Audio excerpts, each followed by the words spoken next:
We are live. Hello, everybody. This is Jeremy Blossom. I am with JC Peretz. Good afternoon. This is another live trade signals, charts, technical analysis, just jam session with one of the greatest chartered market technicians ever and my friends. If I could give you better accolades, I would, JC. But I don't want your head to get too big. Anyway, I just wanted to say hello, welcome, everyone, and welcome, JC. Good to be here, Jeremy. I like this this weekly review sort of session that we've been doing the last couple of months. It kind of, it keeps me honest. You guys telling me about, what stocks you want me to look at. Plus, it's good feedback because I like to hear about, what stocks people are interested in. That's good sentiment data. Absolutely. It's been fun, actually. I agree. I like having the ability to kind of recap. Going a little bit longer, we might forget, what happened the month before with just how crazy these markets have been.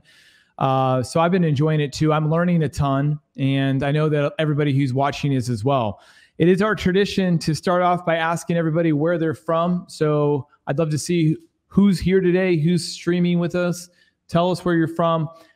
If you guys may notice something a little bit different, I'm really, really happy. I'm in a new location. So as the COVID crisis kind of raged here in California, everybody had to work from home. I can now return back to my office, which is in Laguna Beach. So I'm coming to you from Laguna Beach, California. And it feels really good, JC, to be back. I'm by myself. So I am keeping my social distancing thing happening, but it does feel good to be back. Yeah, listen, you're stuck in Laguna Beach. I could think of a lot worse places to be stuck in. I feel like you'll find a way to survive. Yeah. But I think these are some interesting times in the market. I talk to a lot of smart people, as you're well aware. Some of my latest podcast episodes, Chris Chavaco. I had Jeff DeGraff, who, for me, that he's one of the best in the world today, no question. And, I'm asking these guys, what do you think? And just really interesting. I talked to some of the best. Nobody really knows what's going to happen next. I don't know. You don't know. The smartest guys I talk to don't know. And that's what's really cool, Jeremy. It's that it's a level playing field. Nobody, no matter who you are, knows what's going to happen next. And that's what makes this all so awesome. Yeah, you're absolutely right. And that is a good thing to remember, that this is somebody, you guys, who is around some of the brightest and smartest everywhere he goes. And so when they're saying, hey, I don't know what's going to happen tomorrow, I'm sure if you're, an attorney or an engineer, retired, and you're having that same feeling, you're not alone. And that is the beauty about the stock market, is that it's a level playing field. Well, we've got a lot to discuss. Some of the things we've been talking about have started to crumble. And some of the things that we talked about have done really well. Today, the markets look like they were up, ended anyway. What do you want to start off with? And by the way, as is our usual, please, everyone, go ahead and drop us the ticker symbol that you want us to review. We're going to do this live and in real time.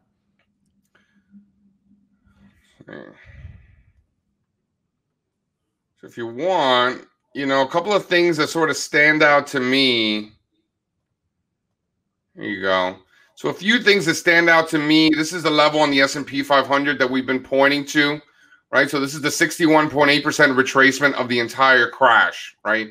So this is a very logical level for where, if stocks are going to roll over, this would be a perfectly logical level for that to happen, or at least consolidate or digest. So one of those two things is happening. We're either seeing a consolidation at a logical area, or that was it, and now we're rolling over. I think it's one of those two. For that thesis to be invalid, right, and the market's going a lot higher, and this is the equivalent to April or May of 2009, the lows are behind us, and it's off to the races, you're going to see the S&P 500 breaking above that 2950 level. When you see that, I think that would be incredibly constructive. But let me pull something in here. Here's one of the reasons why I don't necessarily think that that's what's happening. Here we're looking at the regional banks, right? We're returning to the scene of the crime. The regional bank stocks were a big reason why we were so bearish at the end of January and early February and getting out of stocks. Regional banks peaked in December. 2 months before the S&P 500 Dow and NASDAQ put in their ultimate highs. So if that was a leadership group basically waving the flag and giving us a heads up that something was wrong, we should probably look at it now again and see if we're getting rotation and that's turning into leadership and driving stocks higher, or if that leadership group has continued to put a drag on the market and will continue to give us a heads up that the market's going a lot lower. So here we're looking at regional banks. Is this a rising wedge? This is like a classic technical pattern. You know, for me, patterns are great, but they have to fit within the context of what's going on around it. It's not so much the pattern, but where the pattern is taking place. And this is happening as financials are making their lowest relative low since March of 2009. So if your bet is that this regional banks rally is for real, we're going higher, and stocks in general are going higher, is that what's going to happen if financials are breaking down to new decade plus relative lows? You know, that's probably just not the bet that we want to make.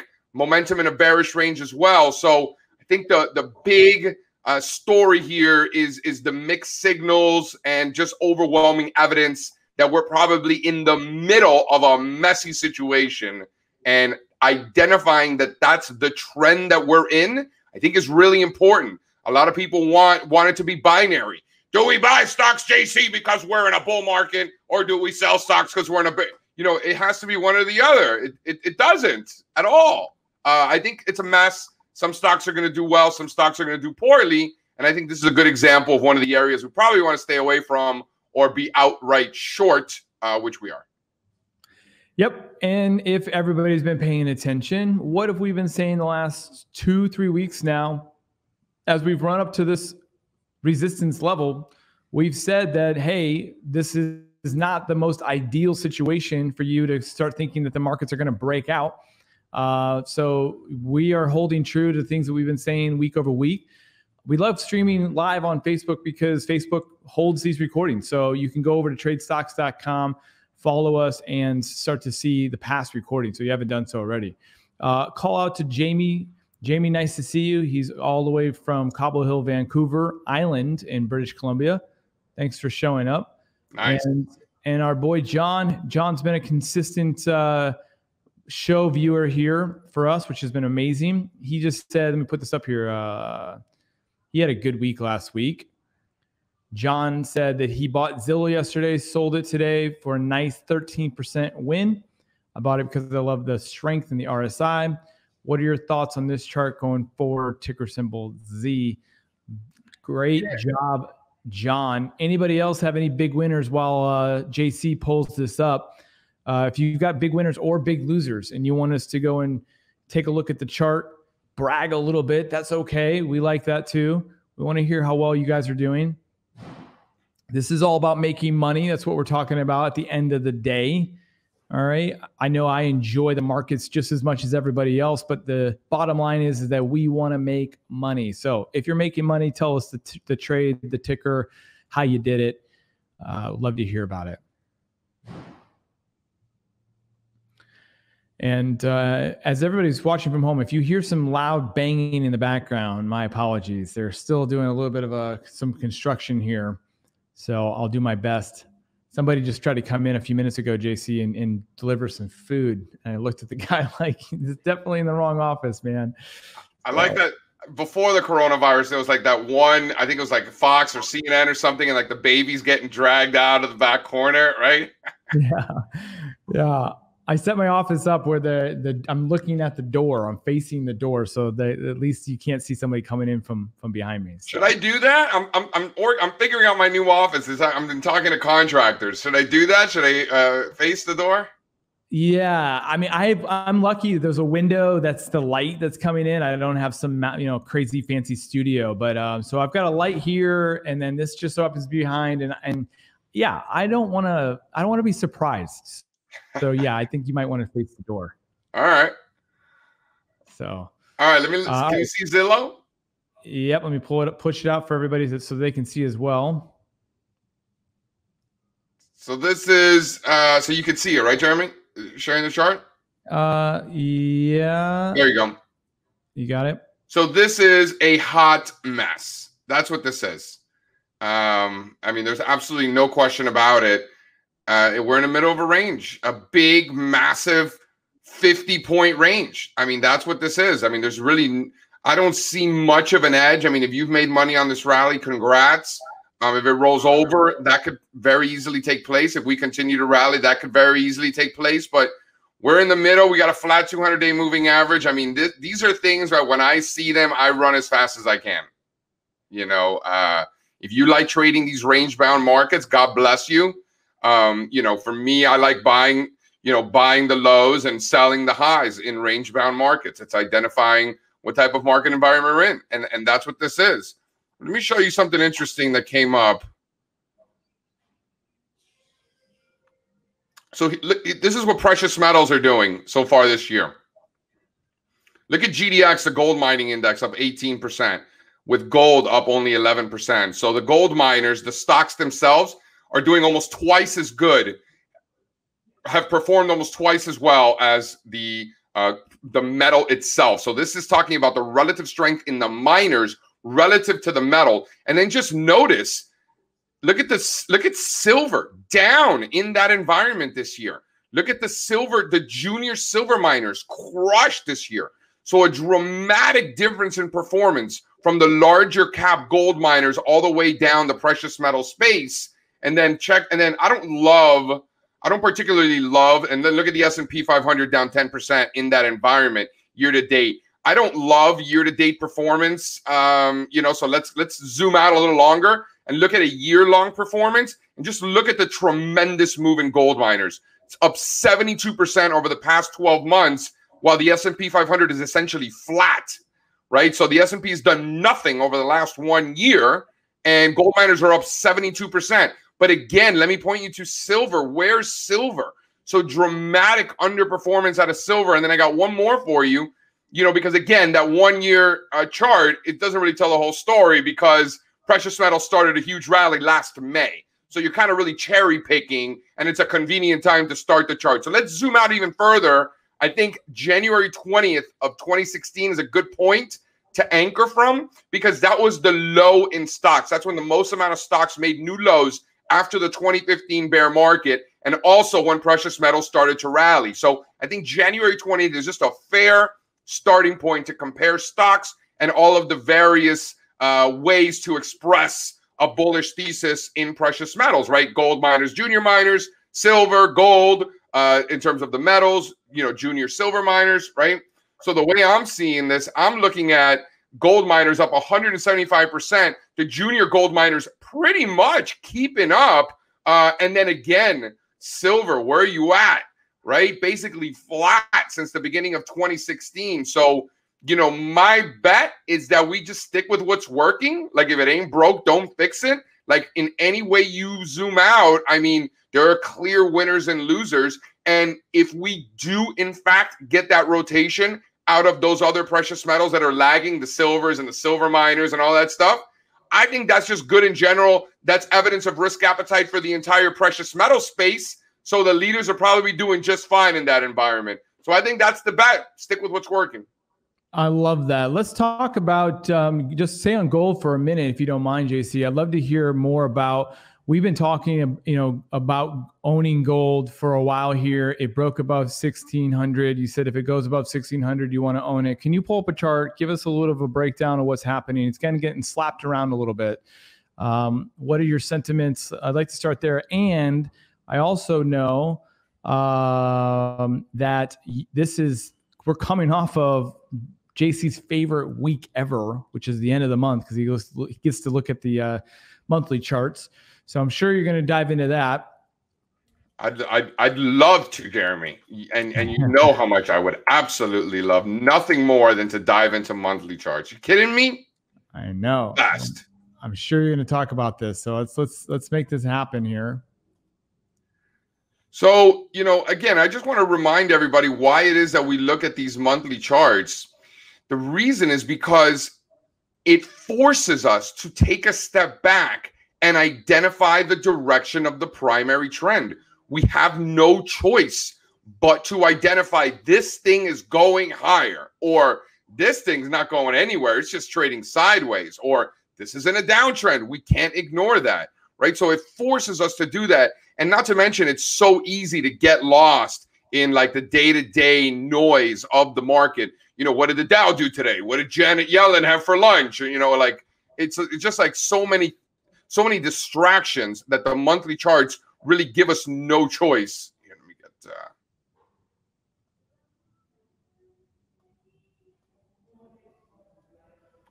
so these are the monthly charts for gold. You know, I think it's quite clear in 2011 and 2012, just overwhelming amount of support at these levels, right around that 1580-ish level. And then that broke in 2013. So once that broke, we know that where there was more demand than supply, now is the opposite. Now there's more supply than demand. So when we sold off and came back to that level, we were sellers last September, very aggressive sellers. And sure enough, gold did nothing for 5 months because it was what was happening. The demand was working on absorbing all of that overhead supply. I didn't know how long it was going to take. I just knew that I didn't want to sit around and wait. So we were buying tech and industrials and financials, right? We wanted nothing to do with gold until it proved that it could exceed those levels. And it has done so in the last few months. And so that was the thesis, you know, be long if we're above those former lows, which were the highs in September and October. And now we're off to the races. Now I think we make new all-time highs.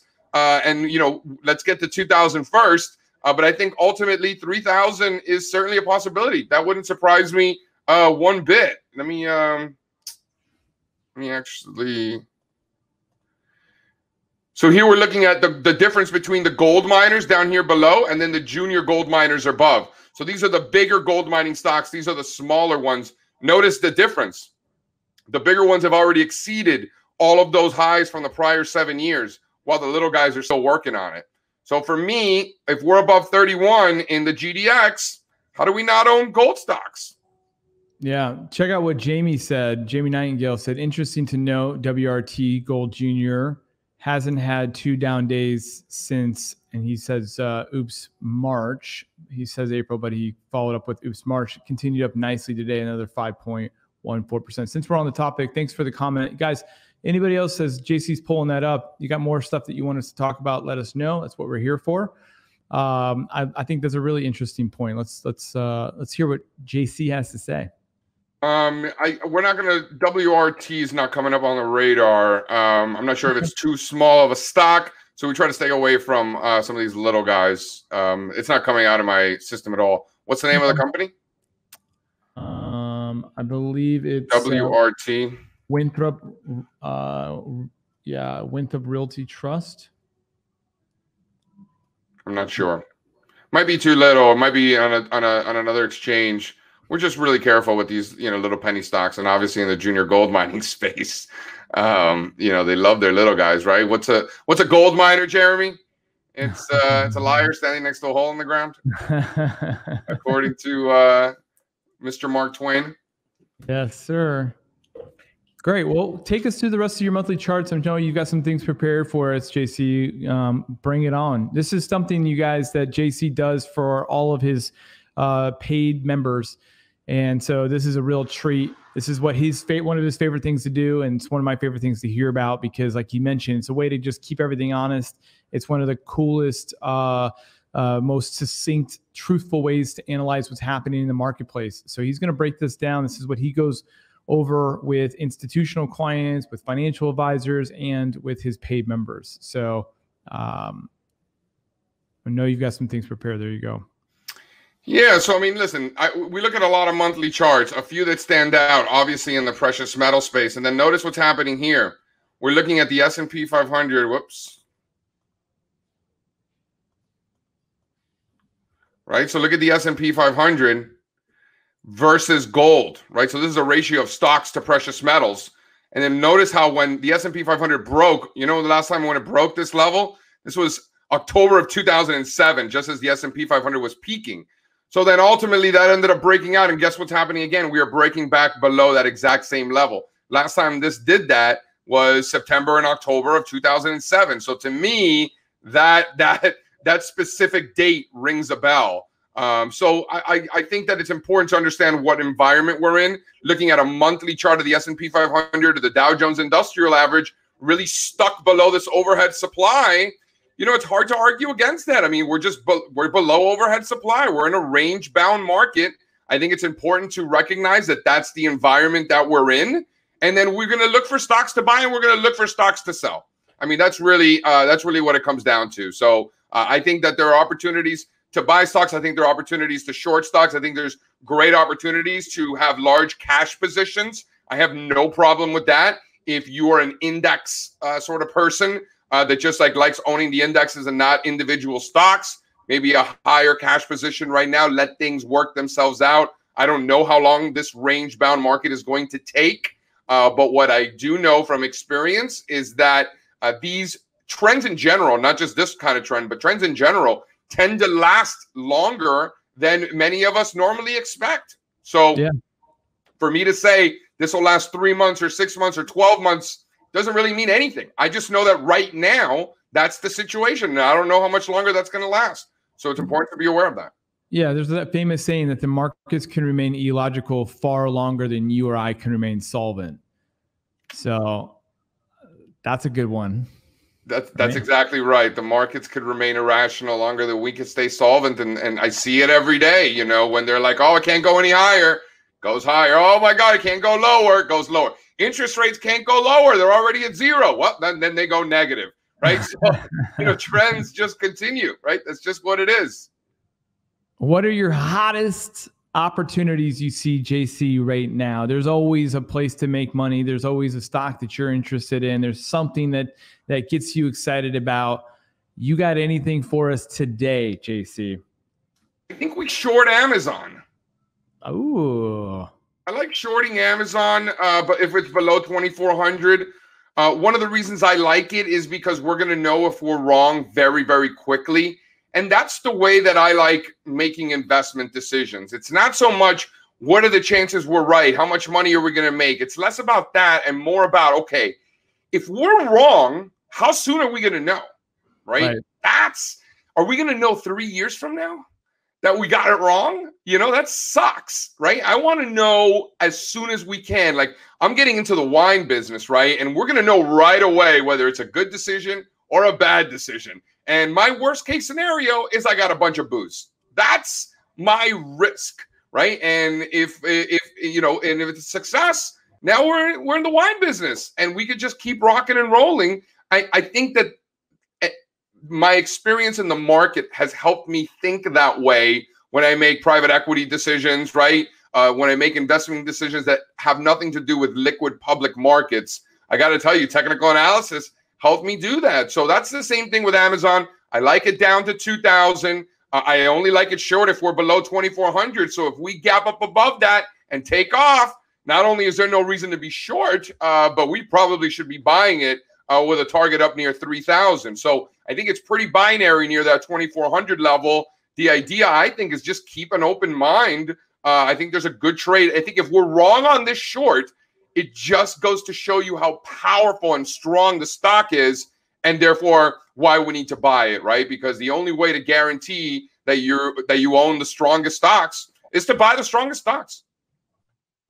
Yep, 100%. I love that. You heard it from him first. I'll be keeping that on my radar. I'm writing this down so we can talk about it next week and check in on it. So anybody have any questions about that position, ping us and let us know.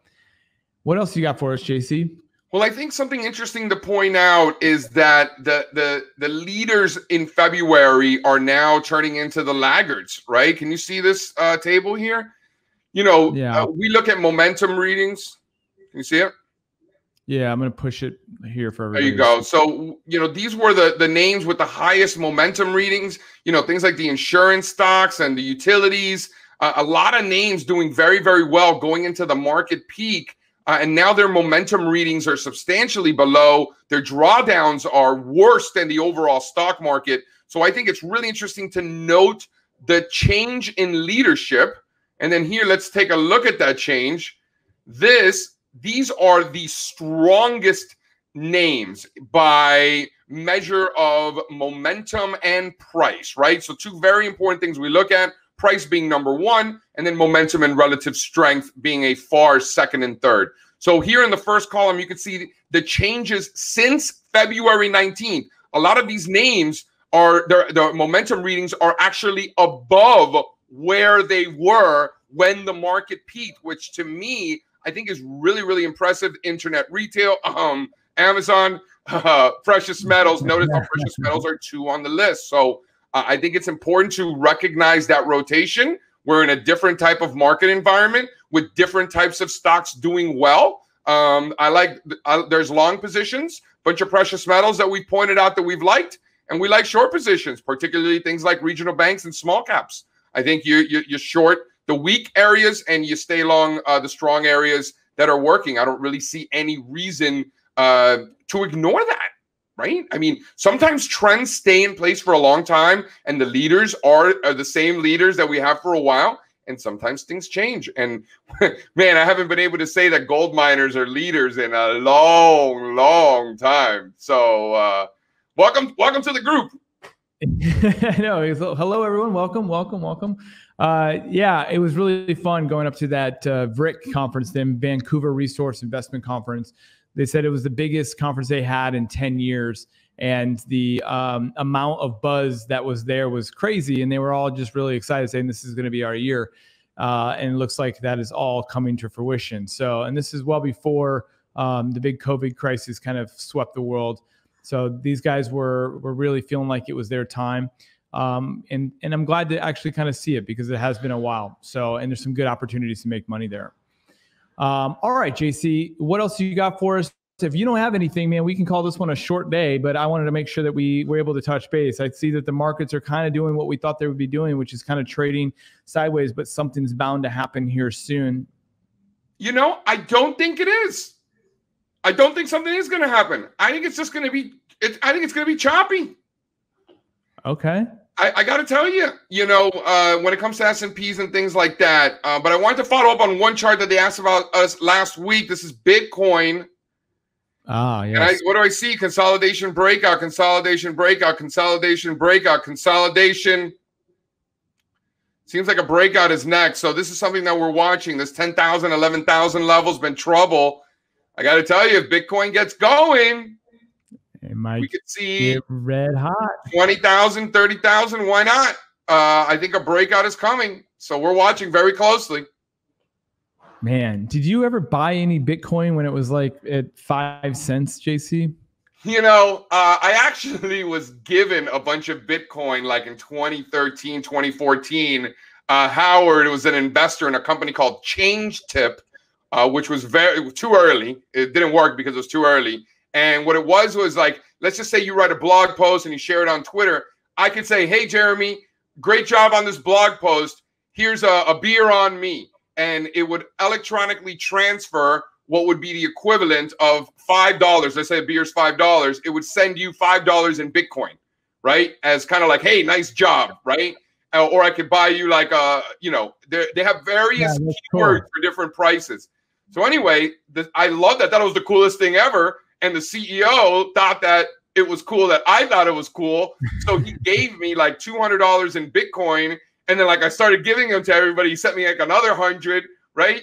And then like I forgot about it after that. Like I got over it, right? So did everybody else apparently. And then years later, I was like, when Bitcoin starts going nuts, I'm like, I got like this wallet somewhere. I'm pretty sure there's some Bitcoins in there.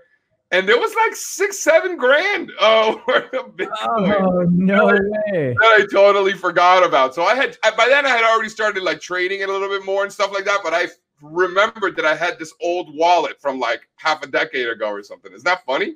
That is hilarious. When we first started Strike Point in 2013, there was a developer who was he had this project and we were interviewing him and he was telling us that, yeah, I'm getting paid in Bitcoin, but I really need to make some money. He needs to make like real money. And so that's what he kind of mentioned to us. He worked with us for a few years and then we parted ways. I asked him, I followed up with him. I go, hey, this is when Bitcoin took off. I was like, whatever happened? He's like, he's like, as soon as it started taking off, I needed the money. I took the money. And had he kept it, he would have made like 700 grand or something like that. when it hit its peak, about how much Bitcoin he had gotten paid for that website project. So it was his most his most valuable website he ever built, but didn't realize it. So yeah, I've actually never owned Bitcoin, never bought it either. So. Well, you might have another chance if this thing breaks out, and I think it's gonna soon. We want to be buyers of that breakout. Why not? It looks stronger than any other currency I see out there. Yeah, no joke, man. I think it actually could be, and yeah, this might be my time to get in. So, all right. Well, I appreciate it, JC. You're the man. Do you have anything else you wanted to cover before we call it a day? No, I think it's important to maybe take a step back.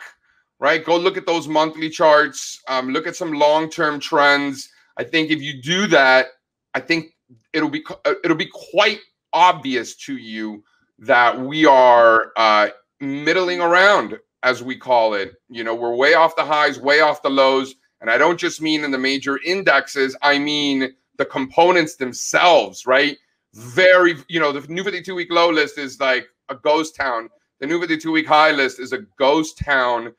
They're all in the middle.